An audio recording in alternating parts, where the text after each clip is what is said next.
E num centro de controle no Vale do Paraíba, entre Rio e São Paulo, um grupo de pesquisadores acompanha em tempo real a situação das chuvas e dos rios em todo o país. Eles interpretam os dados rapidamente, enviando alertas para as cidades em perigo. Mas o monitoramento das enchentes na região serrana do Rio começou há muito mais tempo, com a ajuda de uma figura ilustre do nosso passado.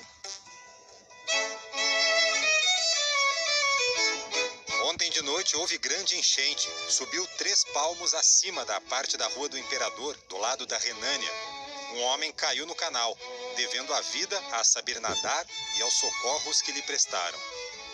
Este relato é de um morador de Petrópolis, em um verão de deslizamentos e enxurradas. Mas não é de agora.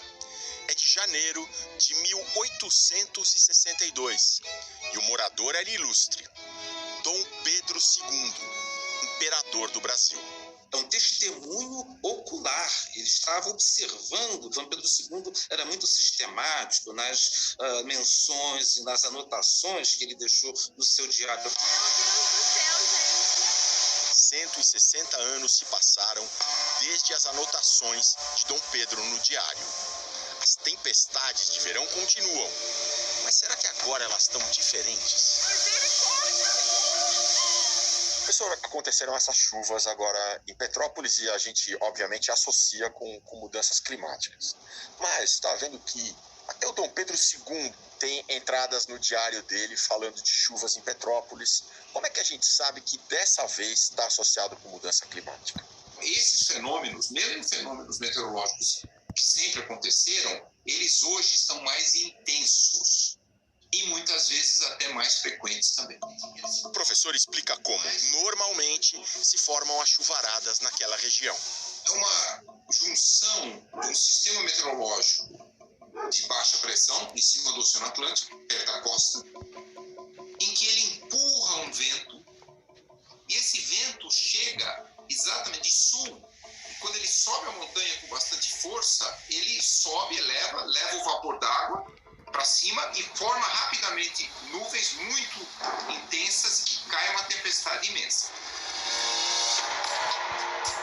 O aquecimento global esquenta os oceanos e é possível que em determinadas condições isso acabe turbinando alguns eventos climáticos, mas é preciso estudar caso a caso.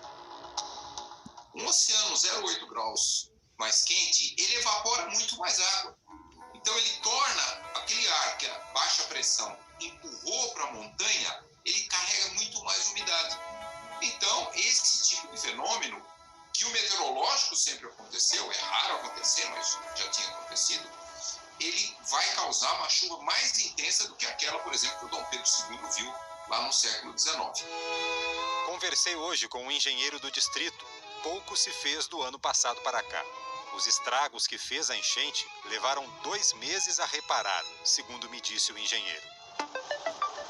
Como os estragos que Dom Pedro registrou acontecem até hoje, um centro de pesquisas no Vale do Paraíba trabalha para reduzir os danos e para salvar vidas.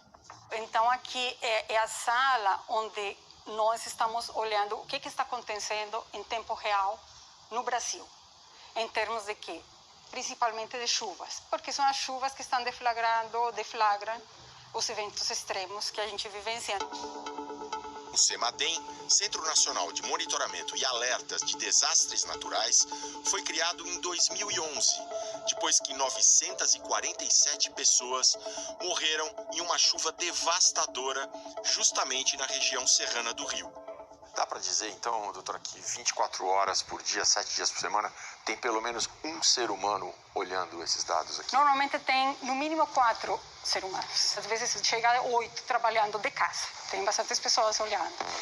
Os pesquisadores do CEMADEM enviam alertas urgentes para os municípios que estão em risco. Usam informações de satélite, de radares e de aparelhos medidores de chuva e dos níveis de rios. Tudo conectado em tempo real. Onde tem as cores mais quentes, são onde tem mais chuva. E as cores mais frias que tem menos chuva. Então a gente sabe onde que está concentrada a maior quantidade de chuva, igual ali, está vendo?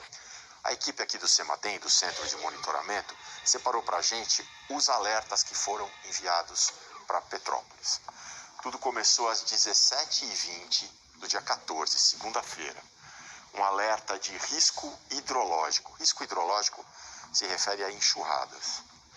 Esse alerta foi atualizado para risco hidrológico alto e depois para risco hidrológico muito alto. Aí veio outro alerta no dia seguinte, dia 15, terça-feira, 17h05. Já veio como risco alto de movimento de massa. Movimento de massa se refere a deslizamentos de terra. Foi atualizado para movimento de massa, risco muito alto, e reiterado como risco muito alto de movimento de massa. Esses alertas vão para um centro em Brasília, que então distribui para os municípios. Além do que acontece em Petrópolis, o verão brasileiro de 2022 já teve chuvas muito acima da média no sul da Bahia, em Minas e em São Paulo, provocando desastres humanitários.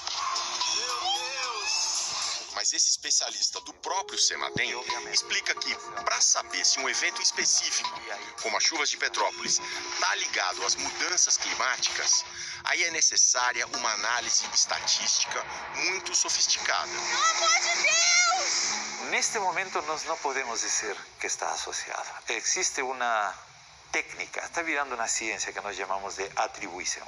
Então, já têm sido desenvolvidos estudos, por exemplo, não sei se vocês lembram dos extremos de chuva de Belo Horizonte em janeiro de 2020. Muita chuva, destruição, e que morreram 57 pessoas. Já tem um estudo feito por pesquisadores brasileiros e ingleses que mostram que a influência humana antrópica, ou seja, a mudança climática, teve um 70% de probabilidade de ter ajudado esse evento a acontecer. Mas nem sempre essa relação aparece. Se fez um estudo de atribuição sobre a seca de 2013 e 14 de São Paulo, e aí não apareceu sinal de mudança climática. Foi variabilidade natural do clima. No século XIX, preocupado com a ação do homem sobre a natureza, Dom Pedro II já recomendava o reflorestamento. Falei-lhe sobre a vantagem de introduzir na colônia a cultura da amoreira e criação do bicho da seda.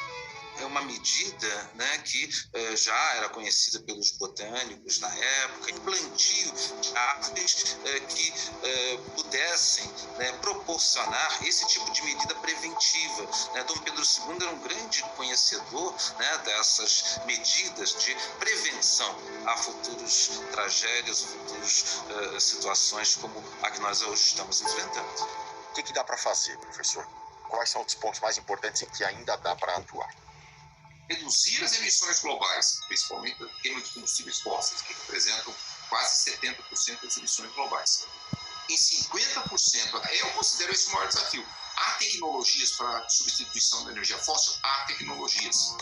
Nós podemos ter uma agricultura regenerativa sustentável que retira gás carbônico da atmosfera e não emite? Sim. Podemos zerar os desmatamentos em todas as florestas tropicais do planeta? Sim. Então, tudo isso é possível, economicamente viável. Agora, precisa ter uma enorme vontade política. Soluções tecnológicas, soluções econômicas já existem. Vontade política, essa é a grande questão. Enquanto nossa equipe gravava esta reportagem, os pesquisadores do CEMADEM mandaram mais alertas de alto risco para Petrópolis. A cidade de Dom Pedro II busca e conta seus mortos, mas o perigo ainda não acabou. Observando, né, ao longo desse percurso histórico, esse tempo mais curto entre uma ocorrência e a seguinte, nós observamos que já é passada a hora de enfrentarmos a situação. Né? Até quando? Né? Até quando vamos precisar passar por situações semelhantes?